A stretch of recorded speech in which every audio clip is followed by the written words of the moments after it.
My question, as you said, that God never said that to anybody, but in the Psalms of David, hold on. I will surely tell you the decree of the Lord. What God said, He said to me, to David, you are my son, today I have begotten you. You just said that wasn't said to anybody else. No, that's a messianic. That's David talking about the Messiah. No. Read here, right? So when hold on. Habib, You're reading Psalms, right? Yes. Who wrote Psalms? According to the Zabur, Both, yes, both. Dawood. this is a revelation to Dawood alayhi salam. Exactly. According to Muslims, he didn't write it. It was a revelation, and we don't believe this is We preserved. say David Okay. wrote Psalms. Sure. That's a messianic prophecy. That's Hold on. David talking about the Messiah. So David tells the people, I will surely tell you the decree of the Lord. He said to me. Yeah. David said to who? He said, the decree of the Lord said to me, to David, you are my son, today I have begotten you. Yes, because that's a messianic prophet. It's talking about the Messiah. Have you read This is David. Yes, I've read a Jewish scholar on this. Very interesting description. So Jews don't believe in But they had these writings even before, according to you. They didn't have the Old Testament, the Psalms. No, all their translations suffer hundreds of years after Christianity.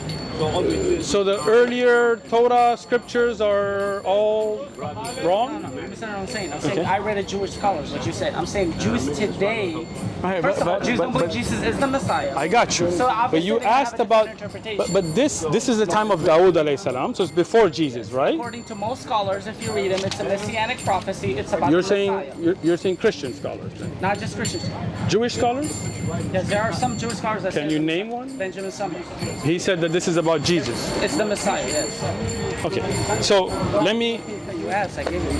Yeah. So I mean, we'll look it up. I'll have There to. are, Okay. because when you say, But the question gets to be. all the respect, Tfaddal, when you Habib. say scholars, the scholars can say anything. You're except right. for one. You mentioned scholars. Forget scholars. Okay. No, What I'm saying is, if you read the majority of the scholars, you just said scholars could say anything. So let's leave scholars. Let's look at the text. This is David, not saying something about the future. He says, "I will surely tell you the decree of the Lord." He's speaking to the people. I will tell you. The Lord said to me. Anybody have a problem understanding the words here? No? Said to me, you are my son, David. Today I have begotten you. No mention of a Messiah, no mention of a future. Keep Okay? reading it. Ask of me, and I shall surely give you the nations of your inheritance, right, and the very end of the earth as your possession. right. You shall break them with a rod of iron. You shall shatter them like earthenware. Keep reading. Okay. Now therefore, O king, show discriminant. Take warning, O judges of the earth. Worship the Lord with reverence and rejoice with trembling. Do homage to the Son, and he not become angry, and you perish in the way. For his wrath may soon be kindled. How blessed are those who take refuge in him. I'm going to keep reading the whole book? Yeah, Or? it's him. It's referring to the Messiah. It's David. It's David right here. Where did you get the Messiah from? You're making this up, bro. Hold on. David says. David says. Wait, you want me to that, show you? No. Show me in the text, because like you said, scholars have opinions. Right. I'm saying in the text, this That's is. what Psalms are. But you are reading into it. Here, David is speaking, saying, "I will surely tell you the decree of the Lord." This is before Isa ibn Maryam, and he says, "He said to me." Let me read. Psalms 2:7. Psalms 2, Chapter 2, Psalms, which Psalms? 2. Psalms 2. That's the second chapter of Psalms, right? Verse 7. Verse 7? I've been taking Arabic, that's why I was like, I should learn more about it. I'm trying to get more. You need to go. Don't worry about it, bro. Come back next time. I got you. Oh, definitely come back next time. We'll bring you that Aramaic Bible. I appreciate You it. got to talk about actually what we believe in. I want to get into your oral tradition too. That's very interesting to me. And how you. So how is it that you check the oral? Like we in Hadith, we have Mustalah al-Hadith and Ilm al-Rijal, right? How do you check it? And you'll get back to me on this one, right? Yeah. Go home, look it up, come back. No problem. I don't want to put you under like this is a conversation. This is not a debate. For us, we're not here to argue with Christians or something. We're here to do da'wah. You're welcome. If somebody wants to debate, we're here, but that's not what we're here for. We respect a respectful conversation. And I look forward to reading the Aramaic and learning about it. Oral traditions basically is the teaching of the fathers. Okay, but like in Hadith, as you know, because you've studied. Oral tradition is not completely two different things. Gotcha. So I want to understand, like in Hadith, we have verification to make sure that what we are reading is actually from Rasulullah sallallahu alaihi wasallam. We look at Dabt al-Rawi, Adal al-Rawi, Ittisal al-Sanad, Adam al-Shudud, Adam. So how do you verify oral tradition? When we're talking about the tradition, how you doing? We're talking about the teachings of the fathers. Okay. So the apostles had students. Okay. When they died, they took over. And their Gotcha. students took over, and their students. So how do you check? We have their writings today. Gotcha. So, but the originals that are oral traditions are not writings, right? Yeah, take a picture of that. Okay, inshallah. Faddalu, come. Just give us a second. There's a picture, bro. Thank you, brother. Jazakallah khair, no problem. So, Are you famous? Take a picture with you. alhamdulillah. Come on back, man. I got you. Basically, yeah. So- When we so- talk about oral tradition, we're talking about the teachings of the fathers. So we Gotcha. have their writings today, like I Saint got you. Ignatius, But I mean, Martin. you don't. But those are not from the time of Jesus, peace be upon him, right?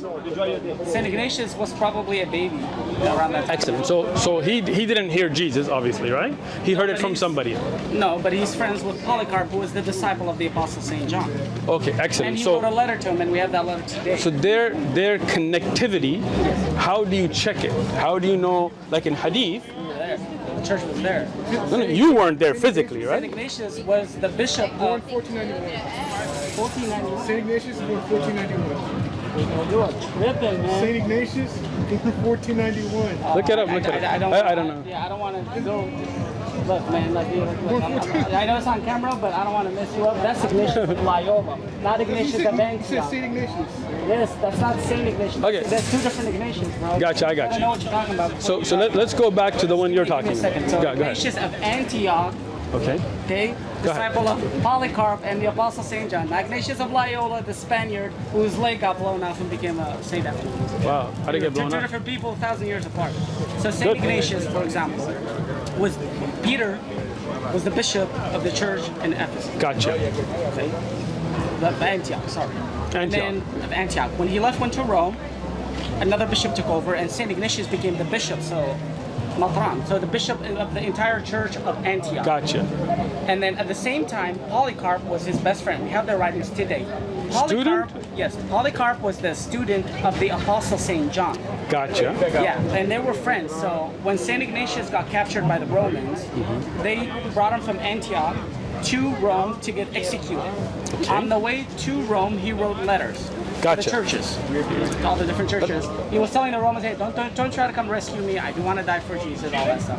And Got he wrote it. a letter to Saint Polycarp. But those are their own writings. They're not attributing that to Jesus, right? Peace be upon him. No. That's what I'm telling you. We're not. Gotcha. What you talk So about Hadith Islam is not only that's why their writings. I'm interested in learning that these oral traditions are not from the teachings of Jesus himself, peace and blessings be upon They him. quote Jesus on a bunch of stuff. Right, but otherwise their letters written like they're not quoting They're Jesus right. saying No, don't come after no, me. It's like a Khalifa writing to. Right, ulama, writing of scholars. Got it. But those ulama, scholars could be right, could be wrong, right? Of course, yeah. Excellent. So they're not divine in nature, but they. Gotcha. Okay, that's it. That's what I wanted to know. Yes, but Thank I'm you. saying, but in order to know what was going on at that time, we have their writings that Sure, tells us. but again, those are human writings from human opinions that can be We wrong. can't assume they're wrong. We cannot. Yeah. I'm not. But like in hadith, But if they're attested to by other, just kind of like if you're talking about, like, let's say from Mutawar Hadith or something like that. They're like, but there's a examples. difference, Yeah. right? So example, Saint Irenaeus so talks about Saint, Ignatius and Polycarp. so let me explain the and then difference. Justin Martin reference them. in Saint Hadith- Augustine reference them. in Saint Hadith- Ambrose reference them. In hadith, even the wording of a sahabi will be called idraj, an addition. Right? So, completely two different things. Yeah, so the beautiful thing about the science of hadith is we preserve the words of Rasulullah sallallahu alaihi wasallam and separate from the opinions of scholars afterwards. Maybe I know right? all what Good, Islam teaches. good. Not all, that's but you not- know some not- of it. Yeah. but I mean, Don't get I'm carried telling away, you, bro. I'm saying I know what Islam I got is you. and I what got Islam you. teaches. Inshallah, we'll see how Yeah, much you but know. I'm We saying haven't even it's got to just- Islam yeah, yet, right? But you do have to appreciate the science of hadith and its precision, though, right? Excellent, excellent. Writing, science, medical advances. Beautiful, Now, beautiful. Iraq, I've worked I with know. those I great. feel you, bro. Yeah, I feel you. I get it. All right, inshallah. So bring me that. Very nice It's a beautiful conversation. conversation.